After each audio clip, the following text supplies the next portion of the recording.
Why in the Douay-Rheims Bible is it called Ecclesiasticus, whereas in a modern Bible it's called Sirach? This video is intended just to clear that up. And we're just going to stick with the facts and, just give you the meat and potatoes of it.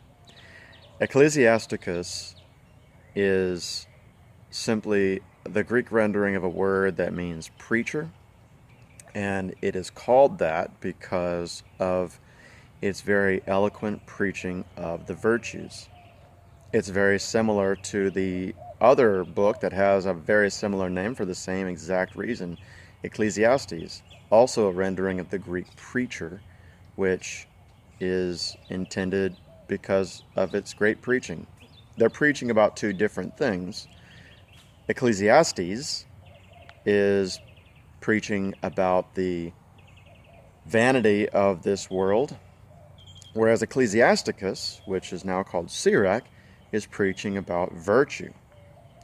So why do we call it Sirach? Well, it's actually kind of weird why we call it Sirach. It's because Sirach is the name of the father of the author,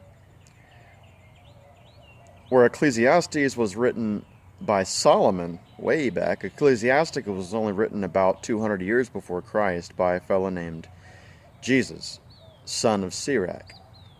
So I suppose we could have called it, Jesus, the book of Jesus. We could have called it the book of Jesus, son of Sirach, but that's kind of lengthy. I think Ecclesiasticus is just too many syllables, maybe. Maybe that's why we changed it. But at any rate, the real difference is that one is actually describing the book, Ecclesiasticus, as a great preacher of the virtues, and the other has to do with some semblance of authorship, even though it's not actually the author. So that's the real meat and potatoes. It's a canonical book according to apostolic tradition and not the tradition of the Hebrews. Another rendering could be the wisdom of Jesus, the son of Sirach, and that way it kind of keeps together both the merit of the text and the authorship.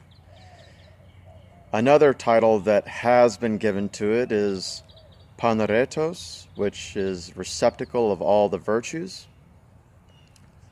Just kind of laying everything out there, I guess. So hopefully that helps. Hopefully that kind of clears things up so that you know exactly why we call it Ecclesiasticus in the Douay-Rheims Bible. I'm very comfortable with the title Ecclesiasticus. It is rendering what the text is for, preaching on the virtues. Hopefully this enkindles an excitement about the Douay-Rheims Bible.